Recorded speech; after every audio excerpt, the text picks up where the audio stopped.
구글 제미나이나 이제 뭐 그 오픈 AI 같은 경우는 사실 회사 이름은 오픈 AI인데 클로즈드 AI거든요. 처음에는 다 오픈 소스로 줄 것처럼 했지만 결국 다 폐쇄적인 모델이었고 미국 빅테크 중에서는 거의 뭐 유일하게 오픈 소스로 이 전략을 했다는 게 굉장히 중요했다고 생각합니다. 여기서 생성되는 데이터가 되게 중요하거든요. 그러니까 그동안에는 AI 업체가 내 사진이나 이미지를 가져간다 그러면 되게 기분 나쁘잖아요. 그런데 지브리풍 같은 경우는 내가 사진을 알아서 올립니다. 내 사진, 원본 사진 올려주고 내 사진 이거 바꿔주세요 이렇게. 네, 바꿔줘서 이거잖아요. 그러니까 알아서 사람들이 데이터를 갖다 바치게 만드는 거죠. 그래서 지금 투자하기도 저 굉장히 좋은 시점이라고 생각하고 있고, 엔비디아나 브로드컴 같은 이제 AI 가속기 쪽 밸류체인도 괜찮고요. 그리고 AI 소프트웨어 기업들도 관심 가질 만하다고 생각합니다. 그래서 뭐 팔란티어라든지 세일즈포스라든지 스노우플레이크라든지.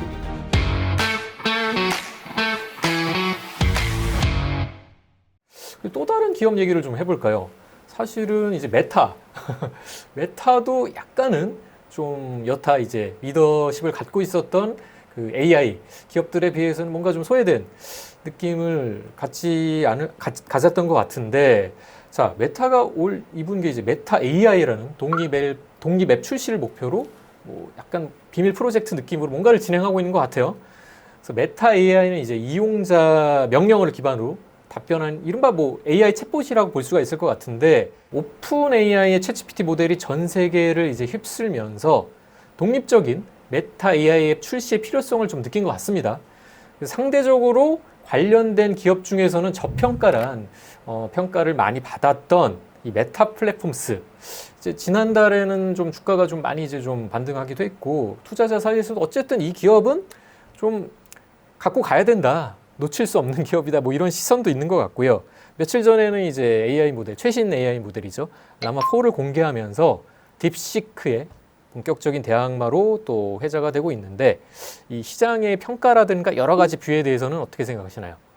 일단 이제 메타라는 회사는 그 전에 이제 페이스북이었잖아요. 모바일 혁명 시대에 굉장히 어떻게 보면 서러운 부분이 있었죠. 그러니까 OS가 없다 보니, 오퍼레이팅 시스템이라는 게 없다 보니까 굉장히 애플한테 서러움을 받았었거든요. 데이터 수집도 못하게 하고 뭐 막히고, 그러면서 이제 AI 혁명이 시작되면서 마크 저커버그가 정말 이제 이를 갈았던 것 같아요. 어떤 태생, 네. 어떤 신분 차이를 느꼈을 것 같아요. 맞습니다. 그래서 단순 우리가 엄청난 SNS 제국을 구축했지만 결국 OS가 없으면 이렇게 서러움을 받는구나. 그러면 AI 시대에서 그러면 OS가 뭐가 될까? 저는 LLM이 AGI로 가는 게 결국 OS화 될 거라고 보고 있거든요. 예. 이게 온라인이든 기회가 될 수 있는 거네요. 맞습니다. 결국 거기서 OS가 나올 거라고 봐요. 그러니까 이제 메타 같은 경우는 라마 쪽에다가 엄청난 투자를 할 수밖에 없는 거고, 엔비디아 GPU 구입하는 주요 주체 중에 정말 그 마이크로소프트하고 메타는 정말 엄청난 규모로 계속해서 투자를 해왔거든요. 근데 이제 다른 회사하고 달랐던 점들은 구글 제미나이나 이제 뭐 그 오픈 AI 같은 경우는 사실 회사 이름은 오픈 AI인데 클로즈드 AI거든요. 그렇죠. 기술을 다 처음에는 다 오픈 소스로 줄 것처럼 했지만 결국 다 폐쇄적인 모델이었고, 구글 제미나이도 마찬가지였습니다. 그래서 이제 라마도 초창기에는 자기네들이 폐쇄적인 모델로 갈지 여러 가지 고민들을 했었는데, 이게 도저히 경쟁력이 안 나오겠다고 해서 라마를 오픈 소스처럼 풀어버렸죠. 네. 그러면서 그쪽 생태계를 굉장히 많이 키웠고, 그러면서 라마가 여러 가지 확장성이 생긴 건 분명한 사실인 것 같습니다. 그리고 이제 자체 모델도 생기게 된 거고. 근데 결국 AI라는 게 AGI로 가기 위해서는 멀티 모달리티가 필요한 거거든요. 근데 SNS 제국이기 때문에 뭐 텍스트나 이미지나 이런 동영상에 대한 어떤 소스들이 되게 많잖아요. 지금도 뭐 50여 명의 사용자들이 계속해서 데이터를 만들어내고 있잖아요. 메타라는 이 플랫폼 위에서. 그러니까 데이터의 질이 너무 좋은 거죠. 그러면 결국은 이 물리 세계로 나가기 위해서는 디바이스가 필요한데, 그래서 이제 오큘러스라는 회사를 인수해서 이제 그 VR을 내놨었고, 이번에는 안경 형태의 레이벤하고 손을 잡고 안경 형태의 XR을 내놓은 거죠. 거기에서 또 많은 어떤 멀티 모델에 대한 데이터들을 흡수할 수 있는 파이프라인이 생기겠죠. 그런 식으로 이제 앞으로 AI가 발전함으로 인해서 자기네들의 경쟁력이 점점 좋아질 수밖에 없는 그런 구조를 만드는 거고요. 그리고 당장 수익화 측면에서는 굉장히 메타가 유리한 측면들이 있어요. 왜냐하면 AI를 접목을 해서 이제 광고 쪽으로 타깃 광고를 강화를 하니까, 이게 보통은 이제 그 Q가 늘어나면 P가 좀 깎이잖아요. 광고 같은 경우는. 근데 지금은 Q와 P가 같이 늘어나는 사이클을 보여줬기 때문에 이 AI 사이클에서도 메타를 빼놓을 수가 없다. 회생의 어떤 서러움은 있지만 네. 어떤 본연의 경쟁력, 플랫폼 헤게모니에서는 메타가 또 선점할 수 있는 그런 그림을 또 생각할 수 있는 거네요. 맞습니다. 그리고 초창기에 투자를 되게 잘했어요. 이렇게 뭐 월 15만 장, 뭐 수십만 장씩 계속해서 엔비디아 GPU를 꾸려서 컴퓨팅 파워를 구축을 했고 그걸 기반으로 라마 모델의 계산 속도가 빨라진 거죠. 그리고 오픈 소스로 미국 빅테크 중에서는 거의 뭐 유일하게 오픈 소스로 이 전략을 했다는 게 굉장히 주요했다고 생각합니다. 아, 그렇습니다. B2C 쪽에서는 굉장한 경쟁력을 갖고 있지 않나 여전히 그런 생각이 들고 어쨌든 인공지능 요 기술의 주도권을 잡기 위한 패권 싸움이 엄청 치열해질 건데 글로벌 빅테크 기업들 이제 메타까지 이제 가세를 하면은 한층 그 경쟁이 뜨거워질 것 같습니다. 어떤 혁신적인 아키텍처와 그다음에 향상된 성능을 갖춘 이 라마4가 오픈 소스의 어떤 큰 흐름을 주도하면 게임 체인저가 될 수도 있을 것 같습니다. 그래서 그 부분에 대해서도 좀 곰곰이 좀 들여다봐야 될 것 같고 또 업계에서도 굉장히 좀 시선을 좀 집중해서 좀 보지 않을까 이런 생각이 드네요. 좀 챗GPT에서 새로운 이미지 생성기가 출시된 이후에 서비스 공개 일주일 만에 제 기억으로는 한 1억 거의 한 3천만 명을 돌파했던 것 같아요. 만들어진 이미지만 해도 7억 개를 돌파했다. 이런 뉴스도 접했는데 챗GPT 이용자가 급증했던 당시에 이제 샘 우트먼 CEO가 GPU가 녹아내린다는 표현을 직접적으로 자기가 이제 썼습니다. 서브 과부하에 대한 문제를 이제 시사한 건데요. AI 인프라 수요가 계속해서 증가가 예상이 되기 때문에 결국에는 이제 엔비디아의 유효한 어떤 그림이 나오지 않을까 또 이런 평가가 나오는데 최근 미국 증시를 좀 들여다보면은 기술주 중심으로 주가가 많이 급락을 했어요. 자, 반전을 좀 꾀할 수 있는 어떤 새로운 성장 모멘텀으로 좀 작용이 될까요? 네, 저는 충분히 가능하다고 보고 있고요. 그리고 이제 그 지브리풍이라는 이 그 밈이 의미하는 바는요. 일단 사용자 풀을 굉장히 많이 넓혔다라는 것도 있지만 여기서 생성되는 데이터가 되게 중요하거든요. 자, 그동안에는 AI 업체가 내 사진이나 이미지를 가져간다 그러면 되게 기분 나쁘잖아요. 뭐 개인정보가 유출되는 것 같고. 그렇죠. 내 정보를 왜 가져가? 물론 비식별 뭐 이 데이터라고 하지만 그렇죠. 가져가는 게 기분 나빠. 그런데 지브리풍 같은 경우는 내가 사진을 알아서 올립니다. 내 사진 원본 사진 올려주고 내 사진 이거 바꿔주세요 이렇게. 네, 바꿔주세요 이거잖아요. 그러니까 알아서 사람들이 데이터를 갖다 바치게 만드는 거죠. 네, 그게 굉장히 주요했던 거고요. 그리고 이제 그런 서비스들을 통해서 여기서 계속해서 이제 그 어떤 리텐션이 일어나게 하는 거죠, 사람들이. 그러면서 이 그 어떤 플랫폼으로서 가치를 높일 수 있는 거고.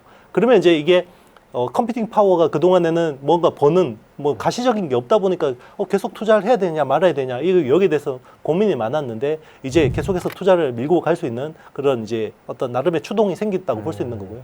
그리고 이제 미국에서 정부 주도로 하는 이제 스타게이트라는 게 4년 동안 5천억 달러를 투자하는 거잖아요. 그러면 그게 막대한 컴퓨팅 파워가 생기면 오픈 AI는 더 강력해지는 겁니다. 물론 이제 이게 정부 프로젝트이긴 하지만 사실상 여기를 이제 주도하는 게 오픈 AI고 여기 또 많은 기술 파트너들이 붙어 있는 거고요.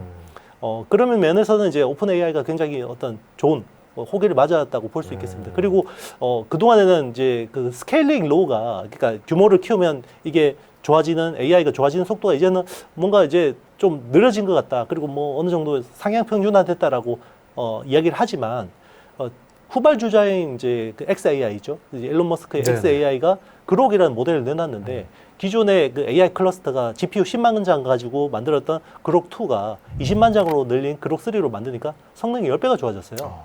그러니까 이거는 단순히 이제는 컴퓨팅 파워는 더 이상 투자할 필요가 없어. 이게 아닌 거고요. 충분히 컴퓨팅 파워를 투자를 하면 그 좋은 어떤 효율적인 클러스터를 꾸릴 경우에는 아직까지도 개선될 여지가 많구나라고 보여준 거고 그리고 저기 XAI 같은 경우는 이제 조만간 100만 장 수준의 GPU를 클러스터로 꾸려서 네. 더 좋은 모델을 낼 거라고 보거든요. 결국 거기서 AGI가 나올 거라고 기대를 하는 것 같습니다. 네. 그리고 엔비디아 같은 기업도 뭐 추가적인 추동이 생겼지만은 말씀하신 것처럼 꼭 엔비디아 아니더라도 뭔가 우리가 예상하지 못했던 어떤 기업의 성장 모멘텀이 굉장히 빠른 속도로 좀 튀어나올 수도 있다는 생각이 드네요. 그렇죠. 이제 그동안은 우리가 이 데이터 학습에서 추론으로 가면 ASIC의 어떤 파이가 많이 커질 거야. 그리고 엔비디아의 어떤 입지가 기존보다 많이 줄어들 거야라고 봤거든요. 물론 중장기적으로 보면 그게 맞을 수도 있어요. 근데 당장 보면 TSMC의 코어스라고 하는 그게 라인이 결국은 AI 가속기를 만드는 라인이잖아요. 거기서 보면 오히려 엔비디아의 점유율이 올해 늘었어요. 예. 오히려 ASIC 쪽이 또 뭐 이렇게 늘어난 속도가 좀 오히려 또 슬로우하는 편이고요. 그러니까 그만큼 추론에서도 엔비디아의 경쟁력이 그렇게 우리가 생각하는 만큼 빠르게 하락하고 있지는 않다. 이렇게 볼 수 있겠습니다. 그렇군요. 자, 우리나라 기업 얘기도 좀 해보고 싶은데 얼마 전 SK 하이닉스 HBM 사업계획 담당 부사장께서 올해 고대역폭 메모리 HBM 리더십을 더욱 공고히 하겠다. 뭐 이런 의사를 천명을 하셨습니다. 그래서 올해 6세대인 HBM, HBM4 12단 양산을 성공적으로 진행하고 4세대 HBM4E도 적기에 공급하겠다라는 의사 표명을 하셨는데 단기적으로 AI 수요가 이제 강세를 보이고 있기 때문에 HBM 시장 무역 충격의 영향을 좀 덜 받는 그런 카테고리라서 이런 뷰를 제시를 하신 것 같아요. 또 주요 적용처인 AI 서버, 국경 없는 사실상 제품이잖아요. 그렇기 때문에 무역 장벽의 영향을 덜 받는다. 굉장히 좀 좋은 그림을 연출할 수 있는 자, 요런 기조에서 이런 말씀을 하신 것 같습니다. 대표님께서도 이제 AI 혁명 관련해서 뭐 엔비디아 GPU와 함께 HBM을 긍정적으로 얘기하셨던 걸로 기억을 하는데요. 엔비디아와 궤를 같이 할 수밖에 없는 우리 SK 하이닉스 기대감 올해 뭐 계속해서 가져가 봐도 좋을까요? 네, SK 하이닉스 같은 경우는 이제 굉장히 어떤 중요한 분기점에 있다고 볼 수 있는데요. 메모리 반도체의 회계본위가 바뀌고 있어요. 그러니까 그동안의 메모리 반도체라고 하는 거는 커머디티였거든요. 그러니까 범용품이었어요. 그러니까 범용품은 우리가 이제 옷 사러 가면 뭐 105, 110 사이즈 있듯이 그렇게 싸게 많이 잘 만들면 되는 거였어요. 반도체라는 게 그랬었거든요. 메모리는. 근데 이제 메모리라는 게 이제 점점 더 맞춤화되고 있습니다. 그 첫 번째 아이템이 HBM이라는 거거든요. 그렇죠. 예, 그러니까 엔비디아라는 고객한테 맞게 설계된 메모리가 HBM이거든요. 그래서 서버용 반도체에는 HBM이 이제 커스텀 메모리가 중요해지는 거고요. 이제 그쪽을 지금 장악한 게 SK 하이닉스죠. 근데 이제 지금 삼성전자나 마이크론 같은 경우는 아직까지 SK 하이닉스의 그 어떤 혁신 속도를 못 따라오고 있습니다. 그리고 이제 온 디바이스 AI가 앞으로 중요해지잖아요. 근데 초창기 온 디바이스 AI는 그냥 범용 그 기존의 어떤 범용 프로세서와 범용 메모리를 써요. 초창기에는. 근데 이게 점점 더 진화할수록 커스텀 하드웨어가 필요해지거든요. 그러니까 온 디바이스 AI 각 서비스에 맞게 최적화된 하드웨어가 필요해지는데 그 힌트를 엔비디아가 제시를 해줬어요. 이번에 CES 2025에서 프로젝트 디지츠라는 걸 처음으로 공개를 했는데 그게 GB10이라고 하는 개인용 슈퍼컴퓨터예요. GB10. 네, 개인용 슈퍼컴퓨터인데 그거는 이제 지금 서버용 칩은 GB200이나 GB300 같이 이렇게 굉장히 고성능 반도체인데 GB10 같은 경우는 굉장히 라이트한 버전의 블랙웰 칩이긴 하거든요. 근데 여기에 LPDDR 같은 범용 메모리가 아니라 소캠이라고 하는 이 커스텀 메모리가 쓰입니다. 이게 이제 제2의 HBM이 되는 거죠. 아하. 그러니까 앞으로는 이제는 모든 AI 업체들, 서비스 업체들이 자기네들한테 맞는 최적화된 하드웨어가 요구되는데, 자, 그걸 누가 제일 잘 만들어줄 수 있냐? 그러니까 메모리가 이제 파운드리처럼 되는 겁니다. TSMC처럼. 그래서 누가 제일 커스터마이징해서 만들어줄 수 있지? 거기서 가장 앞선 기술을 가지고 있는 게 SK 하이닉스고요. 하이닉스. 예, 아직까지 마이크론이나 삼성전자 같은 경우는 아직까지 커머디티에서 많이 벗어나지 못했다. 예, 이렇게 보고 있습니다. 그렇군요. 말씀하신 것처럼 지금 SK 하이닉스가 사상 처음으로 글로벌 D램 시장 점유율 1위에 올랐다는 그런 조사 보고 내용도 발표가 됐습니다. 2025년 1분기 메모리 보고서에서 매출 기준이죠. 매출 기준으로 시장 점유율 약 36%를 기록하면서 세계 D램 시장 점유율 1위를 차지했다고 이제 밝혔는데요. 고부가가치 시장, 이 HBM 시장에서 약 70% 정도를 석권하면서 HBM 특히 이제 HBM4에서 삼성의 반전이 없다면은 이 상황이 좀 장기적으로 지속될 가능성도 있을 것 같은데 삼성전자에 대한 뭐 뷰는 어떻게 갖고 계신지요? 일단 뭐 단기적으로 보면 삼성전자 주가는 나쁘진 않습니다. 그리고 업황도 나쁠 것 같지는 않아요. 일단 왜냐하면 지금 1분기 실적이 생각보다 서프라이즈가 나왔고요. 1분기 컨센서스가 대충 삼성전자가 한 5조 원 정도의 영업이익이 나오는 걸로 네네. 예상을 했는데 6조 6천억이 나왔거든요. 맞아요. 그런데 이게 그 지금 관세를 부과하기 전에 미리 수요를 땡겼다라는, 땡겨서 이제 그런 측면들이 있기 때문에 2분기에도 수요가 잘 나올지 좀 더 지켜봐야 되긴 합니다. 그렇지만, 지금 우리가 삼성전자가 그 기존에 담당하던 커머디티, 메모리 쪽에서 이제 바닥을 찍고 이제 올라오는 사이클이긴 하거든요. 그런데 이제 뭔가 이게 삼성전자가 좀 더 뭔가 그 앞으로 부가가치를 더 창출하려면 결국 SK하이닉스처럼 커스텀 메모리 쪽으로 빨리 진화해야 된다고 생각합니다. 그렇군요. 어쨌든 주가적인 측면에서는 뭐 올해까지도 좀 기대해 볼 만한 요량이 있는 것 같고, 자, 아까 전에 우리 대표님이랑 말씀을 나누면서 뭐 메타 얘기도 했고요, 구글, 뭐 MS 얘기도 했는데, 인프라를 가진 기업, 그리고 어떤 모델을 가진 기업, 이렇게 좀 AI 시장도 양분화해서 좀 크게 보자면 이렇게 구분을 지을 수 있을 것 같은데, 이런 각각의 그 카테고리에 들어가 있는 기업 중에 앞으로 어떤 기업들이 조금 더 시장을 선점하는 데 있어서 좀 유리해 보이십니까? 일단 미국 빅테크 업체들 중에서는 그래도 2강 1중 정도로 보고 있거든요. 2강이라고 하면 결국 오픈 AI, 챗GPT, 그리고 이제 구글의 제미나이가 2강으로 봐야 될 것 같고요. 그리고 1중이라고 하면 엔스로픽 같습니다. 엔스로픽의 3.5 버전이 굉장히 꽤 그래도 의미 있게 좋고 있고요. 그리고 물론 이제 뭐 메타의 라마라든지 뭐 마이크로소프트의 마이라든지 많이 따라오고 있지만 아직까지는 선점한 효과들이 크고 굉장히 강력하다고 보고 있고요. 그리고 이제 앞으로는 이제 중국 쪽에서도 딥시크 같은 모델들이 계속해서 나오겠죠. 네. 그러니까 이제 그런 부분들도 강구할 수는 없지만 여전히 한 세대나 1.5세대 정도는 미국의 빅테크가 앞서 있다고 생각합니다. 그렇군요.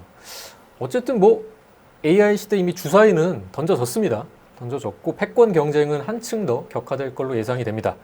근데 우리나라가 이제 미국과 중국을 추격하고 뭐 AI 분야의 뭐 G3라고 해야 될까요? G3에 좀 안착하기 위해서 본격적인 어떤 전략을 좀 갖고 가야 될 것 같은데, 어쨌거나 세계 주요 어떤 주요한 평가 지표에서 우리나라가 AI 기술력, 그다음에 AI 생태계 분야에서 한 3위권, 한 5위권 안에는 들어가는 것 같아요. 그래서 우리가 좀 스스로 이제 돌이켜보는 것보다는 꽤나 좋은 성적을 아직까지 거두고 있는 것 같습니다. 하지만 말씀하신 것처럼 뭐 1위, 2위 국가인 미국이라든가 중국과의 격차는 조금 더 벌어지는 그런 느낌을 지울 수가 없는데, 향후 AI의 어떤 글로벌 경쟁, 이 구도에서 가장 중요한 요소는 뭐라고 보십니까?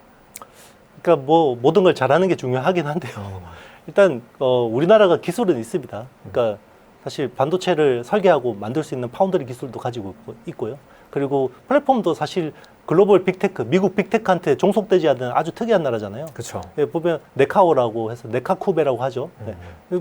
다른 나라들 보면 자체 토종 플랫폼 살아있는 나라 거의 없습니다. 거의 없어요. 그죠. 네. 중국은 이제 어쨌든 뭐 만리장성으로 쌓아서 이제 빅테크들을 몰아낸 거고, 그렇지만 이제 사실 자생력으로 살아남은 거는 결국 우리 네이버, 카카오 같은 맞아요. 회사밖에 없거든요. 그러면 거기에 비영어권 데이터들이 굉장히 많이 쌓여 있겠죠. 그리고 의외로 동남아 같은데, 남미 같은 데서도 꽤 의미 있는 그 어떤 SNS 사업자로서 자리매김하고 있거든요. 네네네. 그런 것들을 잘 활용하려면 결국 필요한 게 자금력과 인력입니다. 근데 우리나라의 플랫폼 회사들이나 AI 개발 회사들이 그 정도 여력이 없어요. 일단 LLM 하나 제대로 개발하려면 엔비디아 GPU 10만 장은 있어야 되는데 그게 수십조 단위로 투자를 해야 되는 거예요. 그러니까 개별 기업이 할 수가 없어요. 그러네요. 사실 네이버 같은 회사가 그동안 뭐 게을러서 못한 게 아니라 네이버가 그래도 연간 해야 매출이 10조인데 매출 대비해서 지금 연구개발 투자 비중이 15%면 낮은 수준이 아니에요. 그렇죠. 근데 1.5조 가지고는 이거는 LLM을 할 수가 없는 없어요. 거군요. 네. 그러니까 지금 이야기하는 게 소버린 AI, 한국형 스타게이트 해야 된다라고 이야기 나오는 게 그런 맥락인 겁니다. 그래서 정부 단위에서 투자를 해줘야 되고요. 그동안에 유럽 같은 데서도 AI에 거의 관심이 없었고, 그리고 계속해서 규제 일변도로 뭔가 하다가 최근에 보면 분위기가 확 바뀌었죠. 유럽의 어떤 AI 쪽에서 희망이 미스트랄 AI라고 하는 프랑스 기업으로 지금 모든 희망이 지금 쏠리고 있습니다. 네. 거기도 이제 뭐 엄청난 규모로 투자를 해주고 있는 거고요. 이제 우리나라도 그런 식으로 가야 된다고 생각합니다. 그렇다면 이제 미래 생성형 AI의 어떤 시장 지배 구조, 어떤 기업 중심으로 좀 재편이 되겠습니까? 기존에 이제 헤게모니를 가지고 있었던 기업들, 그 캐릭터, 그 결대로 좀 계속해서 시장 지배력을 갖고 갈까요? 아니면 조금 다양해질 가능성이 좀 열려 있을까요? 일단 B2C 쪽에서는 미국의 빅테크들이 앞으로도 계속 경쟁력을 가져갈 거라고 생각합니다. 왜냐하면 이게 더 편리하고 좋거든요. 근데 B2B나 B2G 쪽에서는 이게 데이터 주도권이라는 문제가 있어요. 그리고 보안이라는 이슈가 있죠. 만약에 우리가 미국의 클라우드 서비스를 쓰면 거기서 수월하게 우리가 뭔가 모델을 만들거나 할 수 있죠. 근데 우리 데이터를 다 올려야 됩니다. 그렇죠. 그러면 그게 다 흘러갈 수밖에 없죠. 특히나 우리나라 정부 관련된, 군사 관련된. 그 기억나시겠지만 삼성전자가 초창기 때 챗GPT 나왔을 때 직원들한테 적극 쓰도록 장려했는데 거기에 대한 공정 데이터들을 어떤 직원이 올려서 그대로 다 유출이 된 적이 있었죠. 그 뒤로 막았거든요. 이제 그런 것들 때문에 결국 우리도 B2B 쪽이나 B2G 쪽에서 AI가 필요한데 그럼 미국 빅테크 거들을 그대로 가져다 쓸 거냐? 보안 이슈가 있어서. 보안 이슈도 있고요. 그리고 우리가 러시아 우크라이나 전쟁에서 봤잖아요. 처음에는 일론 머스크가 우크라이나의 구세주였죠. 스타링크라는 것들 그쵸. 제공해주면서. 근데 나중에 트럼프 행정부 와서 말 안 들으니까 끊어버리고 정보도 끊어버리죠. 그게 우리 일이 아니라고 생각할 수 없습니다. 우리가 자체 AI가 없다 그러면 그런 일이 벌어지지 않으리라고 장담할 수가 없는 겁니다. B2C는 그냥 일반 소비자들이 쓰는 거는 그럴 수도 있죠. 물론 제일 좋은 거는 뭐 B2C도 쓸만한 모델이 있고 뭐 B2B나 B2G도 좋으면 좋겠지만 적어도 서버린 AI는 있어야지 우리가 AI 혁명 시대에서 그래도 나름의 주권을 가지고 갈 수 있다라는 겁니다. 그렇습니다. 이제 중요한 시사점을 좀 제시해 준 것 같은데, 자, 투자자 입장에서 좀 이제 얘기를 좀 해보고 싶거든요. 전 국민이 뭐 1인 1 AI 시대, 이제 생활형 AI 시대가 열릴 것이다라는 어떤 뭐 기대감도 좀 갖고 있는 것 같고 굉장히 빠른 속도로 현실화되지 않을까 조심스럽게 좀 예단을 해볼 수도 있을 것 같은데, 투자자 입장에서 본다면 이 생성형 AI 시장 지금 뭐 진입할 수 있는 아니면은 뭐 진입해야 되는 어떤 적기가 따로 있을까요? 사실 지금 시점이 굉장히 미국 빅테크 쪽에 투자하기는 적기죠. 왜냐하면 조정이 굉장히 컸잖아요. 물론 이제 급반등하긴 했지만 그래도 충분히 이제 그 고점 대비해서 조정 폭이 컸거든요. 그래서 지금 투자하기도 굉장히 좋은 시점이라고 생각하고 있고, 엔비디아나 브로드컴 같은 이제 AI 가속기 쪽 밸류체인도 괜찮고요. 그리고 AI 소프트웨어 기업들도 관심 가질 만하다고 생각합니다. 그래서 뭐 팔란티어라든지 세일즈포스라든지 스노우플레이크라든지 그리고 오라클 같은 회사들도 관심 가질 만하고요. 그리고 이제 전력 인프라 쪽도 많이 빠졌습니다. 그래서 뭐 일단 미국 1등 유틸리티 기업인 컨스트레이션 에너지나 뭐 넥스트 에라 에너지 뭐 이런 회사들 관심 가질 만하고, 그리고 이제 결국은 미국의 그리드망이 너무 노후화됐기 때문에 데이터 센터 옆에 바로 붙여서 쓸 수 있는 소형 모듈 원전이 필요합니다. 그래서 SMR이라고 하죠. 그런 쪽에서는 뉴스케일 파워나 뭐 BWX 테크놀로지 같은 회사들 관심을 가질 만하다고 생각합니다. 대표님 말씀을 들어보니까 아직까지 뭐 AI에 뭐 이 시장에 버블이 꼈다라는 거는 아직까지는 조금 좀 동떨어진 이야기인 것 같고, 약간 거품이 있었는데요. 이게 이번에 맥주 거품처럼 예쁘게 거둔 것 같습니다. 트럼프가 관세 폭탄으로 인해서 예쁘게 거둔 것 같고, 지금은 옥석거리 가리기를 잘하면 굉장히 중장기적으로 끌고 갈 만한 주식들이 싼 가격에 있다고 생각합니다. 어쨌든 시장 침투율은 계속해서 좀 높아질 걸로 예상이 되기 때문에 아까 말씀하신 저희가 특정 침투율보다 좀 그거를 상회하는 그런 영역에 들어가기까지는 계속해서 긍정적인 스탠스로 들여다볼 필요가 있겠다. 그러다 보니까 이제 첨단 AI 산업에 투자하는 게 좋은 선택이 될 수 있고 좀 쉬운 어떤 선택이 될 수도 있을 것 같고, 근데 우리나라 기업 같은 경우에는 아직까지 뭐 AI 산업의 핵심을 이끌 만한 어떤 가능성은 그렇게 또 많지는 않은 것 같다라는 뷰도 있어서, 말씀하신 뭐 소프트웨어, 그다음에 전력 원전이라든가 그다음에 뭐 로봇, 그다음에 바이오 뭐 요거를 위시로 한 이제 소프트 AI 관련주가 더 낫다라는 좀 뭐 의견도 있는데, 우리나라 국내 증시 한정 지어서 본다면은 뭐 SK 하이닉스를 좀 논외로 하더라도 어떤 종목, 그다음에 어떤 카테고리 위주로 좀 들여다보는 게 좋을까요? 일단 지금 대선 후보들이 주요 AI 공약들이 나오고 있거든요. 어쨌든 지금은 뭐 민주당 이재명 대표가 지지율이 제일 높은 상황이기 때문에 그쪽을 제일 관심 깊게 보고 있는데, 한국형 스타게이트 그리고 서버린 AI 쪽으로는 투자하려는 의지가 확실한 것 같습니다. 그래서 만약에 그런 쪽으로 된다 그러면 결국 국내에서 LLM을 개발하고 그 운영할 수 있는 능력 있는 회사는 네이버밖에 없거든요. 네. 그리고 이제 최근에 뭐 LG도 꽤 쓸만한 LLM 모델을 가지고 있다고 해서 LG CNS 같은 회사들도 관심을 가질 만하고요. 그리고 이제 그 우리나라가 가지고 있는 좋은 공공 데이터들을 만약에 오픈해서 쓸 수 있게 길을 열어준다 그러면 뭐 한글과 컴퓨터, 더 좋은 비전 같은 회사들도 한번 관심 가져볼 만하지 않을까. 말씀 주신 기업들이 다 각 분야에서 전통의 강자들입니다. 네, 맞습니다. 그런 기업들 위주로 또 플랫폼 업체들도 좀 관심을 가지면 좋을 것 같고, 방금 제가 질문 드린 내용을 조금 더 확장해서 말씀드리면, 자, 투자하는 건 좋을 것 같은데 미국 시장 그리고 국내 시장 이렇게 각각 나누어 봤을 때 지금 뭐 상반기 하반기로 이제 좀 구분 지어 본다면은 어느 지점에 조금 더 상승 탄력을 받으면서 올라올 수 있을까요? 일단 저는 상반기까지는 국내가 좀 더 기회가 많다고 생각합니다. 국내가 더 기회가 많다. 그래서 국내 쪽을 비중을 한 70%, 미국을 한 30% 정도 보고 있습니다.